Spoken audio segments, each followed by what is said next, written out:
Assalamualaikum warahmatullahi wabarakatuh. Halo teman-teman semuanya.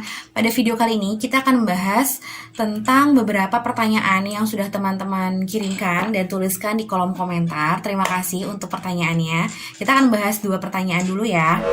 Pertanyaan yang pertama itu dari Mbak Ananda Fuji ya. Ananda Fuji itu menanyakan bahwa apakah pengaruhnya sangat besar terhadap kode akhir jika kita sebagai coder tidak mengecek saat ada additional external cause pada chapter 20 atau lupa mengecek asterisk dan dagernya katanya. Nah, di sini saya coba jawab.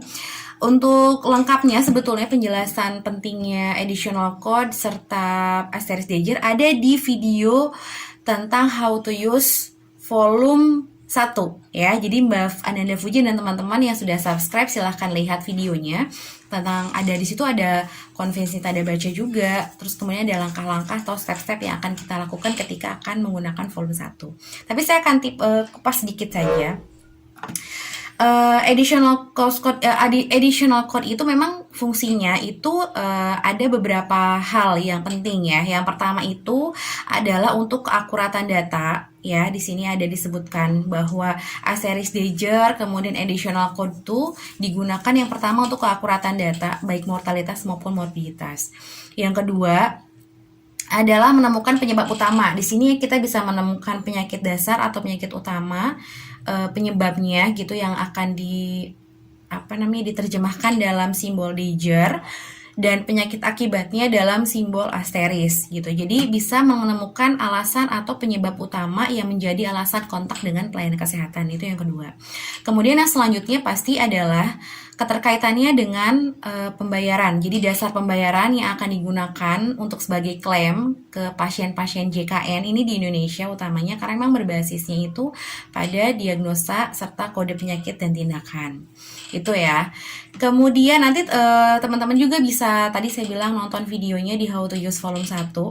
Kemudian tadi di sini juga ada juga tentang yang penggunaan additional code untuk yang ini ada other optional dual coding itu nanti silakan teman-teman tonton juga. Kemudian pertanyaan selanjutnya itu dari sebentar ya.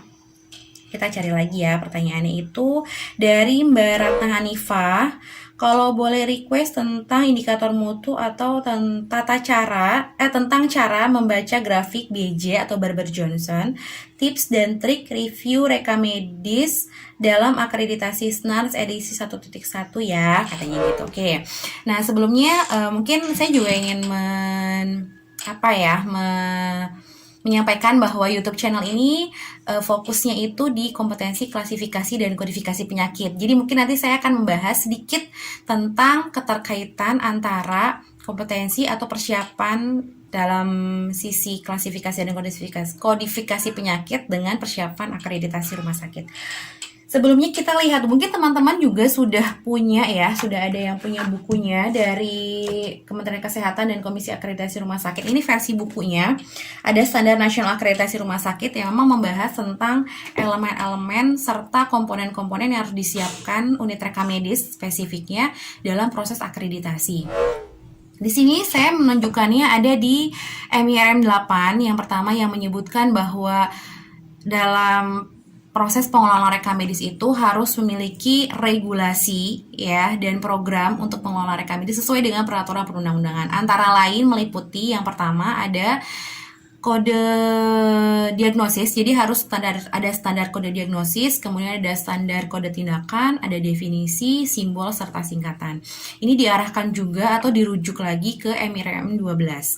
Sekarang kita cek lagi di MIRM 12-nya. Di MIRM 12 itu jauh lebih spesifik lagi karena di situ disebutkan bahwa rumah sakit menetapkan standar kode diagnosa, kode prosedur atau tindakan, simbol, singkatan, dan artinya.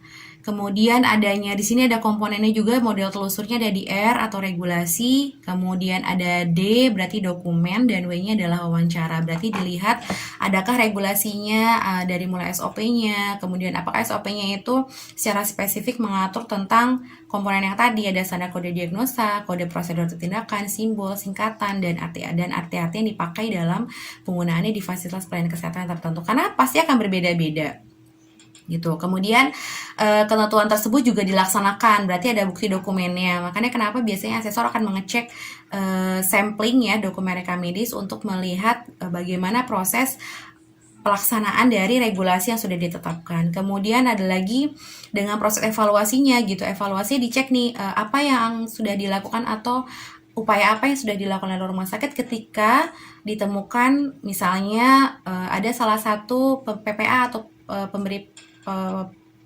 profesi pemberi layanan asuhan gitu ya, yaitu dalam proses penulisannya seperti apa gitu, sesuai dengan kaidah yang sudah ditetapkan di regulasi atau tidak, seperti itu ya. Nah kemudian kalau untuk dari komponen ini kenapa saya hanya tadi membahasnya, ini saya hanya yang membahas benar-benar keterkaitan antara dan klasifikasi dan kodifikasi penyakit dengan proses akreditasi rumah sakit, seperti itu ya.